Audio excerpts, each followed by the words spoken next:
welcome to Living with Mary J. So happy that you're joining me today. Today I'm speaking about empowerment. Empowerment is such a beautiful word. It's a big word. And at one time, I hate to say it, but I really didn't know what empowerment meant. I would hear it a lot. I would hear a lot of women saying we're going to the empowerment conference. And I would see it publicized. There would be, billboards about conferences going on about empowerment. And the word, I just needed to know a little bit more about the word because I was interested in women. I was like, maybe I'm missing something. And when I actually found out the meaning of the word, I realized that I wasn't really missing anything. I was always empowered, but yet I could be empowered more. And if you're like me, then of course you can be empowered a little bit more. So we're going to have this conversation about empowerment. Well, we're speaking about empowerment. Empowerment simply is just giving yourself the authority, bringing the power back to you and away from others, preparing yourself to accomplish everything that you need to do. That's what I think empowerment meant. It's such a thing that sometimes we have it. Like I said, I think I had empowerment, or I do have empowerment, but I didn't realize that I had it. And once I realized I had empowerment, then I was trying to find, or I'm still finding avenues to exercise my empowerment. And so, as I said, we're talking about empowerment. I'll tell you some ways in which you can empower yourself. And then once you empower yourself, ways in which you can empower other people. Because in life, my goals, what I think that we all should share what we have, our knowledge, with other people. Because I think that's why we really are on this earth, is to share with one another. So, empowerment. Empowerment has this word power in it. And most of the time we think of power, sadly to say, and that when we think of power, we think of men. And of course, this is not a male bashing show. It really is not. It's a show in which I hope that everyone will get something from this, men and women, because just like women need to be empowered, so do men. They need to empower themselves in different avenues.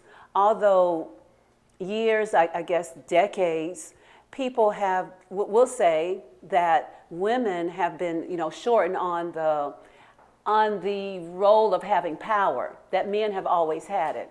And that may be true. And I think some of you are going to probably get upset and say, what do you mean that may be true? That has been true.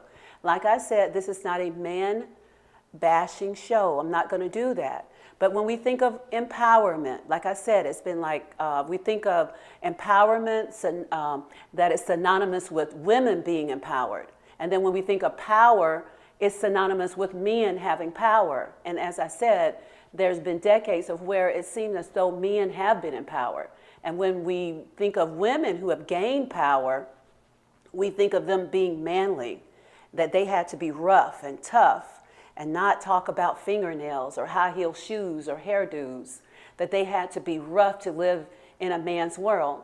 Well, that might have been true in history, but we're just today talking about empowering yourself, gaining the strength to control your life, that you are independent of others, that you're just taking care of yourself. Now, that you have a voice about your life, about your situation. The other day, relating to my other job that I have, I went to a county school board meeting. And it was really I'm going to tell you about this situation because it will give you an example of empowerment and how sometimes it can be so small and so tiny that you don't know that you're exercising your empowerment, but it's there. And then you want to always keep it. And of course, you want to be empowered. Meaning, with me, empowerment means for me is like always having some knowledge of something. I never want to walk into something in the dark. I never want to be, equipped to handle what's going on. I want to know what's going to go on prior to me getting there, or what am I going to need when I'm there. I'm just that type of person. That's why really, I don't really like GPSs. I mean, even though they get you to where you need to go, I need to have the power to know where I'm going before I get there. So that's why sometimes I'll go to the computer and I'll print out I'll print out the directions to where I'm going because I just will not just rely solely on the GPS. So even in that, that's just a small form of empowering myself. It means I'm gaining this knowledge for myself and I'm being independent and I'm not relying on someone else. So anyway, going back to this meeting, there was, like a lot of school systems, the school system in which I work, was having some issues with the budgeting. They were going to start their next fiscal year. They were putting the budget out there. A lot of people were kind of upset, and they still kind of are upset. And they were talking to me, and of course, I need to know what are they upset about. I just can't have a conversation with someone and not really know what's going on. If they're telling me something, how am I going to decipher what is true or make a decision, what do I believe in if I'm not equipped myself? So I ventured out to the school board meeting. Well, as I entered the building, there was a lady sitting in front of the hall, and she was sitting at a desk, and she had a piece of paper in it on her desk. And there were two lists. Well, one list was for the people who were just attending the board meeting. And then the other list were for people who might wanted to say something at the meeting. Well, I'm like Madeleine Albright. Y'all know who Madeleine Albright was. She was our first Secretary of State for the United States. I think in the 90s, she worked up under President Bill Clinton at the time. And she has this really beautiful quote. It said, "For many years, it took me a long time to develop my voice. And now that I have it, I will not be quiet." So we have to keep that in mind. And I just love that because once we develop a voice for ourselves, once we find that voice, and sometimes it can be very hard to find that voice, once you find that voice, you realize you can't be quiet. So I said that in response to me arriving at the hall and the lady sitting at the desk with the two categories of that you're going to attend and do you want to speak. And of course, okay, I'll tell you this later, but basically I signed the one to have that option to speak. Because once you have a voice, you can never be quiet. You're going to always exercise that voice that you have. So I signed the paper, not really realizing that they would call my name from the paper. It was really funny. So I'm sitting there listening to everyone else come up, several people, maybe about 6 people spoke in front of me. It was really interesting. People had a lot of different views, and I was just taking them in. And some people who spoke in front of me or before me, they were saying things that I was feeling inside. I might not have agreed the way that they were saying it or their tone, but they were saying some of the things. So I leaned in and I realized, the person running it was in charge of calling the names. It seemed to me as I was sitting there, because this is my first school board meeting that I attended, that she was calling from a list. And then I was like, I got startled. And I told my coworker sitting next to me, I said, she's calling from that list. I think I've signed that list. I'm not prepared to talk. And that's another thing what I'm saying. I always want to be prepared. I said, I just wanted the option to have a voice, to exercise my voice if it came up that I could say something, not that I was going to really want to. So she told me, my coworker rather, she said, well, you can always just, when they call your name, just say that someone's already said the thing that you want to say or that you were going to pass. Well, knowing me, Mary J., of course I wasn't going to lose this opportunity to say something because I did have something to say. After examining the papers that they had given us and also listening to other people, and there was a PowerPoint played by the superintendent, then of course I had something to say at that point. So I sat down prior to them calling me my name, and I jotted some notes down. So then they called my name, and of course I said some things, and I think I was pretty proud of myself. I think you have been proud of me too. So I said some things about what was going on in that evening. So anyway, the funny thing about it is maybe a couple of days later, someone at school was telling me that some people were surprised that I spoke. They thought that someone had pushed me up to talk. And I kind of giggled at that situation that someone had to push Mary J. up to talk. I mean, I love to talk, but they didn't know all of my character. They don't know this part of me. So a lot of times, and that brings up something else, a lot of times we show people what we want them to see. We don't show them the whole picture of us. We hold things back. And in this case, my coworkers saw another page of me when I did that. But I'm just bringing it up to you that you want to be empowered. You want to be empowered. So that is a clear example. And I felt, and once you realize that you have this empowerment, whether it's gaining knowledge, speaking up for yourself, you get this confidence about yourself. It helps you with your self-esteem. It motivates you. Then you feel satisfied. With all those four things being empowered can bring to you, you would just feel really good. So I can understand why some women, a whole lot of women, millions of women, and I'm not saying anything badly about them. I mean, I'm with them. I'm for them.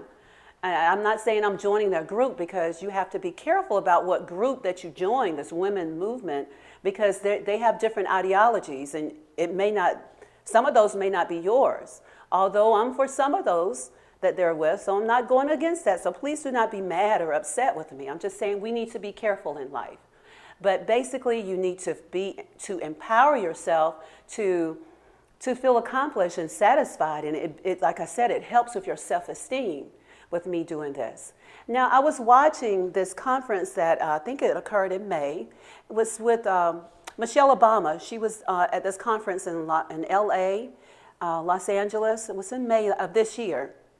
And she was talking about different things. But what I pulled out, which is kind of just really just stuck in my ear, that she was talking about that change occurs closer to home.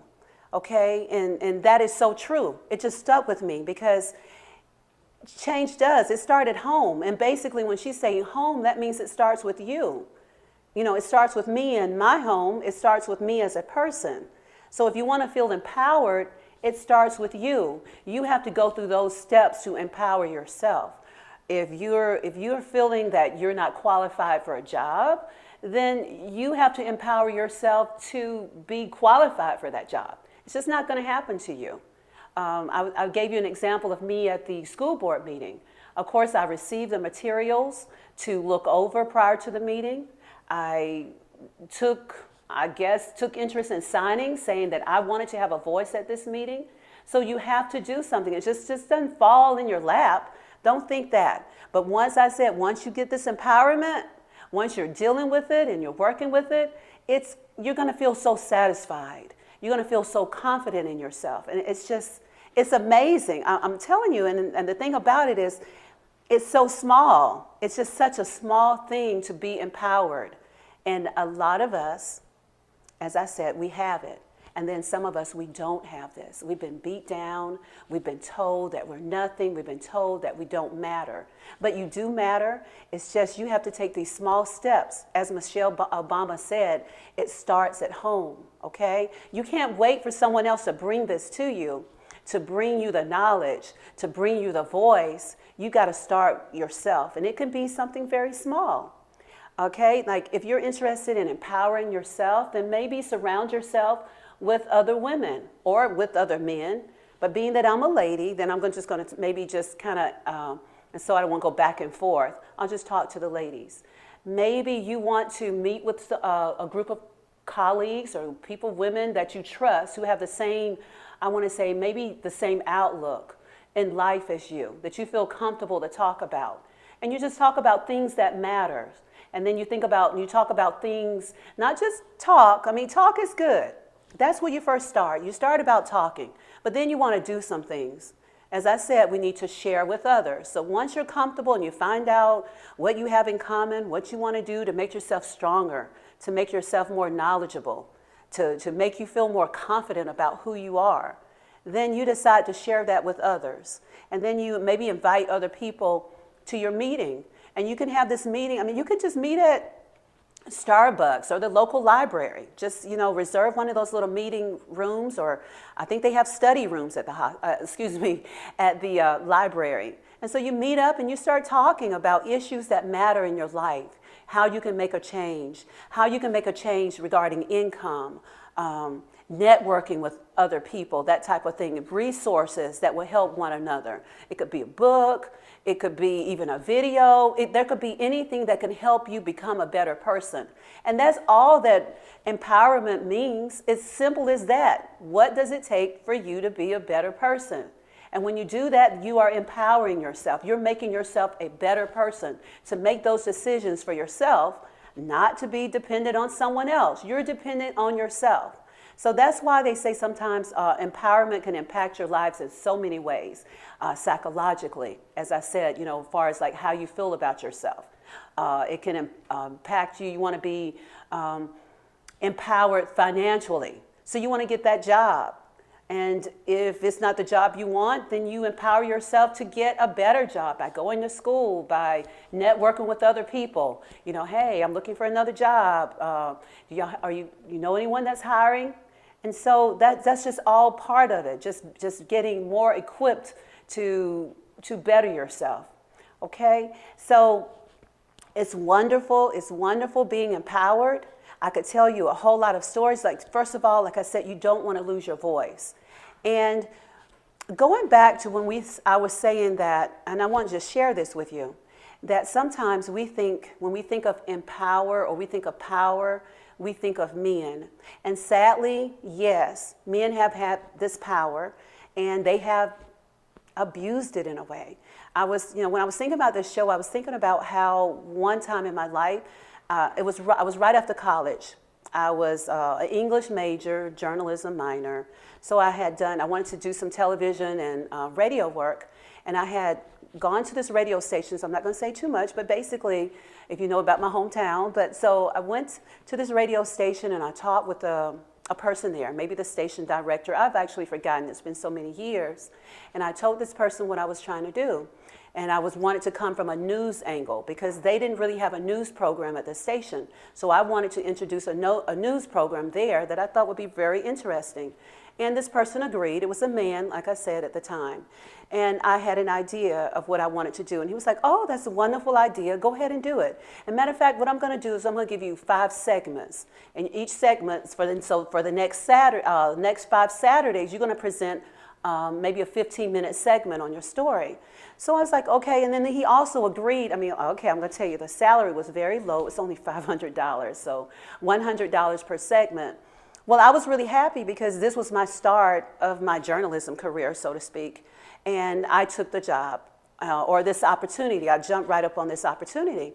And I went out, no money. He didn't pay me anything in front. It was just the word of mouth from this man, much older than me. Well, I went out and I did the job. I did the research. Back then we had recordings. So I had my little tape recorder and I was talking to my sources. I had a very wonderful story, very, very wonderful.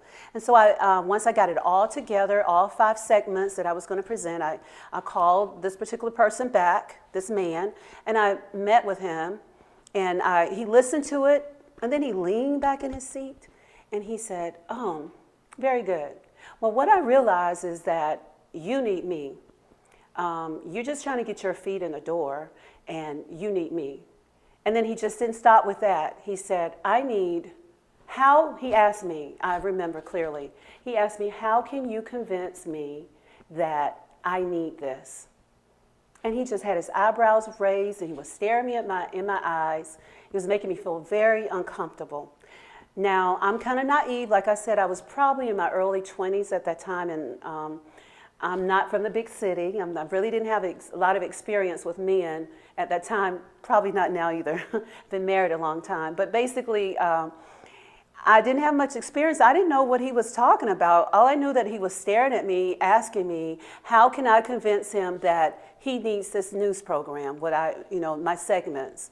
I was really hurt because he said, the agreement was he would give me $500 and I would do the work, which I had done the work, and I would present them. He would play each 15-minute segment every Saturday, and I would get that recognition, and I would get this experience noted that I needed.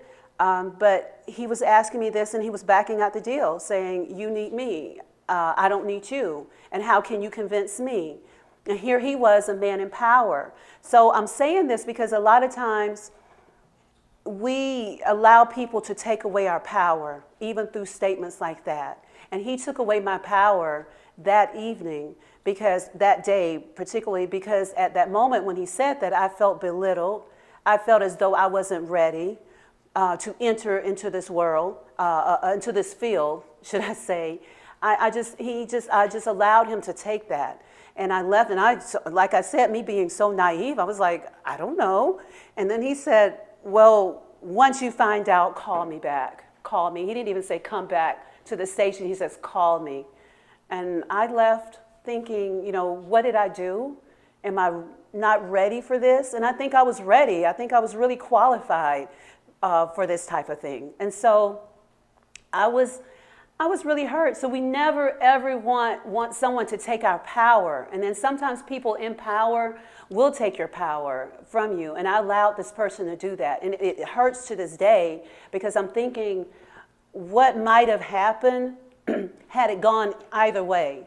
What if I had given him a reason or a reason to take my job, what he was implying, okay, even though he didn't clearly come out and say it, but he was just kind of beating around, staring at me. What if I had gone that way, how would I have felt?